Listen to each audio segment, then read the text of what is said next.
तंत्र से कैसे बचा जाए। कि हर कीकर का पेड़, हर करौंदे का पेड़, हर बबूल का पेड़ और इमली का पेड़, ये ऐसे पेड़ हैं जिनमें एंटिटीज हो सकती हैं शाम के समय। अगर कोई भारी भरकम एंटिटी आपसे जुड़ गई है, कोई तंत्र प्रयोग कर दिया गया है, मारण मोहन वशीकरण उच्चाटन विद्वेषण सम्मोहन, या आपके लक को बांध दिया गया है, दुकान बांध दी गई है, धन बांध दिया गया है, विवाह कोख बांध दी जाती, संतान पैदा नहीं होती कई बार। पंचमकार क्या होते हैं? पंचमकार में 5 चीजें आती हैं: मांस, मदिरा, मैथुन, मुद्रा, मछली। दोस्तों स्वागत है आपका हमारे इस चैनल TLT क्लिप्स में, जिसमें आपको बहुत इंटरेस्टिंग टॉपिक्स देखने को मिलते हैं। आगे बढ़ने से पहले वीडियो को लाइक ज़रूर कर दें और जो लोग नए हैं चैनल को ज़रूर सब्सक्राइब करें। हमारी ऑडियंस का मैं माइंड पूरी तरह से जानता हूँ, वो क्या सोच रही है अभी दिमाग में। वो ये सोच रही है कि गुरुजी आज आए हैं, जो हमारी समस्या है, हमारी पड़ोसियों की समस्या है, किसी न किसी की समस्या है कि तंत्र, किसी पर तंत्र क्रिया हुई है, कुछ ना कुछ हुआ है। अब ऑडियंस हमारी ये जानना चाहती है, तो गुरुजी ये बता दीजिए कि तंत्र से कैसे बचा जाए। देखिए, पड़ोसियों की तंत्र की तो किसी को नहीं पड़ी है लेकिन कहने का मतलब है, आप इन क्रियाओं से कई बार क्या होता है, जैसे आप गाड़ी ड्राइव कर रहे हैं, चौराहे पे कोई आपने मटका देखा, उस पर गाड़ी चढ़ा दिया आपने, आपको पता ही नहीं माता मसानी का भोग है, वो चौक चौराहे वाली देवी का भोग हो सकता है, आपको पता ही नहीं, आपने पैर गलती से रख दिया, वो क्रिया शक्ति आपके साथ आ गई, तो फिर वो जान, कई बार किसी ने कुछ मीठे में खिला दिया। भोग प्रसाद भी बहुत देख के खाने चाहिए आजकल, ठीक है। तो और कई बार एंटिटीज लग जाती हैं, जैसे आपने देखा होगा हमारे राजस्थान क्षेत्र में, मध्य प्रदेश क्षेत्र में बोला जाता है कि हर कीकर का पेड़, हर करौंदे का पेड़, हर बबूल का पेड़ और इमली का पेड़, ये ऐसे पेड़ हैं जिनमें एंटिटीज हो सकती हैं शाम के समय। जी, ठीक है। तो इन सब से बचने के लिए सबसे पहले एक उपाय मैं आपको बताता हूँ, जो 1 रुपए का भी उपाय नहीं है। ओके, ठीक है। आप 11 पत्ते इमली के लेके आइए। 11 पत्ते इमली के 11 पत्ते लेके आइए। आप उनमें से 5-6 पत्ते, 5 पत्ते नहीं 6 पत्ते आप जल में डाल दीजिए और उससे भगवान सूर्य नारायण को अर्घ्य प्रदान करें सुबह सुबह। और बाकी के जो 5 पत्ते हैं उनको रात्रि में आपको अपने बिस्तर के नीचे, पिलो या तकिए के नीचे रख के सोना है और अगले दिन उनको कपूर डाल के जला देना है। ये दोनों क्रियाएं आपको साथ में करनी है। डेली आपको 6 पत्तों से अर्घ देना है और 5 पत्ते आपको रख के सोने और अगले दिन उनको जला देना है। ठीक है। 7 दिन आप ये करिए। 41 दिन 43 दिन करने की आवश्यकता नहीं। 7 दिन में छोटी मोटी एंटिटीज आपका पीछा छोड़ देती हैं। अगर आपको लगता है कि इससे नहीं हो रहा है तो फिर आप भगवान हनुमान जी का मारुति स्तोत्र 108 बार पाठ करें। अगर कोई भारी भरकम एंटिटी आपसे जुड़ गई है, कोई तंत्र प्रयोग कर दिया गया है, मारण मोहन वशीकरण उच्चाटन विद्वेषण सम्मोहन, या आपके लक को बांध दिया गया है, दुकान बांध दी गई है, धन बांध दिया गया है, विवाह कोख बांध दी जाती, संतान पैदा नहीं होती, कई बार रिपोर्ट्स में कुछ आता नहीं है, तो आप क्या करें, हनुमान जी महाराज का मारुति स्तोत्र, जिसको छत्रपति शिवाजी महाराज के गुरुदेव ने बनाया था, समर्थ गुरु रामदास जी ने बनाया था। उनकी माता भी उनकी गुरु थी जीजाबाई, लेकिन उनके शिक्षा गुरु थे वो, तो उन्होंने इसको मराठी में बनाया, लेकिन संस्कृत में भी उपलब्ध है। तो उसको एक दिन में 108 बार आपको पढ़ना पड़ेगा।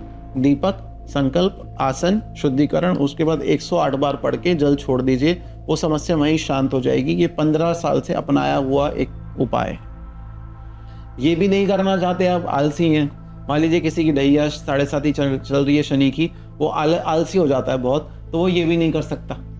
अगर ये भी नहीं कर सकता वो, तो फिर वो क्या करे, वो अपने घर में एक धूनी बनाए स्पेशल, नीम के पत्ते ले ले वो, और तेज पत्ता जो बे लीफ बोलते हैं वो ले ले, गुग्गल ले ले, थोड़ा सा काली हल्दी ले ले और लौंग ले ले, इनका चूरा बनाए और इसमें गाय का घी डाल के उससे धूनी दे पूरे घर में शनिवार, उससे भी एंटिटीज भाग जाती है, नेगेटिव एंटिटीज भाग जाती है।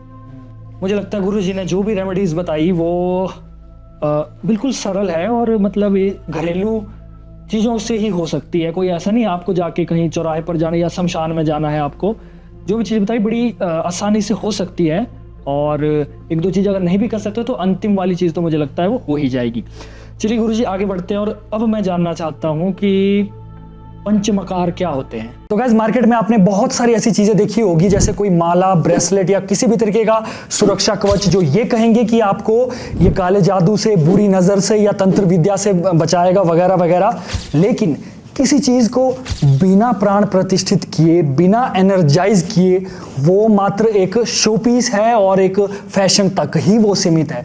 इसलिए हम आपके लिए लेकर आए हैं 100% ओरिजिनल रुद्राक्ष के प्रोडक्ट्स, जो कि हमने खुद महादेव के मंदिर में, शिवलिंग में प्रतिष्ठित किए हैं और उनको एनर्जाइज किया गया है, जो कि आपको किसी भी तरीके की बुरी नजर, काला जादू या तंत्र विद्या से आपकी रक्षा करेगा और आपके अंदर बहुत सारी पॉजिटिविटी लाएगा। तो गाइस, इसमें बहुत सारे हमारे प्रोडक्ट्स हैं, जैसे तरह तरह की मालाएं हैं जो कि आप जाप भी कर सकते हो और उनको पहन भी सकते हो। इसके अलावा नजर सुरक्षा के लिए ये प्रोडक्ट्स है जो कि आपको बुरी नज़र से बचाएंगे, और इसके साथ ही ब्रेसलेट्स है। तो गाइस, अगर आप लेना चाहते हो हमारे प्रोडक्ट तो हमारे वीडियो के डिस्क्रिप्शन में जाइए, वहां पर हमारी इंस्टाग्राम आईडी होगी, वहां पर आप प्रोडक्ट चूज कर लीजिए और अच्छा लगे तो जरूर लीजिए। तो तब तक के लिए देखते रहिए द लिमिटलेस टॉक।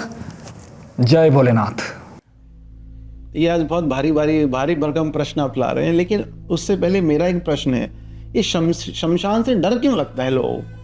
गुरुजी, जैसे मैं अपना, आप चाहे शाक्त हैं, वैष्णव हैं, आप किसी भी संप्रदाय को मानते हैं, जी जी जी, जाना तो शमशान में ही, शिवालय में। हाँ, तो वो शिवालय भी है, वो शुद्धालय भी है, तो जाना तो आपको वहीं पर ही है। तो देखिए, ये है ना, लोगों को भ्रमित कर दिया गया है। शमशान जो है बहुत पवित्र स्थान है। जिन शमशानों में पूरा संसार त्याग के जो अघोरी बैठे हुए हैं, जब पूजा पाठ उपासना कर रहे हैं, कई बार भोजन भी उनके पास नहीं होता, उन शमशानों को किलित करके रखते हैं। उन शमशानों में अगर आप परफ्यूम लगा के भी चले जाएंगे तो आपका कोई अहित नहीं होगा। और ऐसे चौक चौराहे वाले शमशान है जहाँ पे कोई अघोरी नहीं बैठता, कोई साधना नहीं होती, वहाँ पे तंत्र साधना है, वहाँ से एंटिटीज लग जाती है आपके पीछे। तो वो तो जन कल्याण कर रहे हैं ना। दूसरा, आपने पंचमकार की बात की अभी।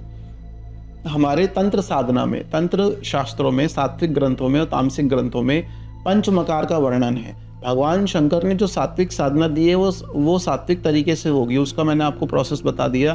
पंचोपचार, दशोपचार, षोडशोपचार, पूजन, मंत्र जप, तिलक, न्यास, ये सब उसमें होते हैं। वो गुरु आपको बताते हैं, गुरु परंपरा से। दूसरा, राजसी मार्ग आता है। माँ भगवती कामाख्या जो है वो पार्वती का स्वरूप, त्रिपुर महासुंदरी का स्वरूप है और हिमालय पुत्री है। राजसी साधना है। जो राजाओं को चढ़ता है वो राजा रानी को चढ़ता है, कुछ भी साधारण नहीं चढ़ता। क्योंकि देखिए, माँ कालिका और त्रिपुर महासुंदरी के बीच की शक्ति, मतलब इन दोनों का प्रारूप है माँ भगवती कामाख्या। बोला जाता है, कामाख्या वरदे देवी नील पर्वतवासिनी त्वम देवी जगन्मादा योनि मुद्रे नमस्तुते। तो माँ भगवती सती का योनि भाग गिरा, योनि मुद्रा है वो, योनि पीठ है, वहाँ पे तंत्र का सर्वोच्च गढ़ माना गया है वो। तो वहाँ से माँ भगवती कामाख्या वर देने वाली ये देवी है, समस्त इच्छाओं की पूर्ति करने वाली देवी है। इतना भोग देती है वो, फिर साधक योग मांगता है बाद में। इट्स इनफ, मतलब इनफ हो गया, अब क्या करें, अब हम योग की तरफ जाते हैं। तो भोग से योग की यात्रा है माँ भगवती कामाख्या की। तो इसी में आप, और तीसरी वाममार्ग की साधना आती है, भैरव भैरवी साधना है, जो है शमशान की साधनाएं हैं, जो भैरव से और शमशान कालिका से संबंधित है। अघोरी शमशान कालिका को अपनी अधिष्ठात्री देवी मानते हैं, उसी को माँ तारा बोलते हैं। ओके, हाँ, शमशान कालिका को भी तारा बोलते हैं, तारा सुंदरी, उग्र तारा भी उन्हीं को बोलते हैं। उनका जो सिद्ध पीठ है वो वीरभूमि बंगाल जिले में है, वीरभूमि जिला है बंगाल में, वहाँ पर है। जी जी। तो तारा भी महा अघोरा भी है और उनका स्वरूप भी बहुत घोर है। और वो माँ भगवती तारा जो है मोक्ष प्रदायिनी देवी हैं। अगर आपको मोक्ष पे जाना है, मानसिक शांति आपको चाहिए, तो माँ भगवती तारा मोक्ष प्रदायिनी देवी कही गई है। अब आपने पंचमकार के बारे में पूछा।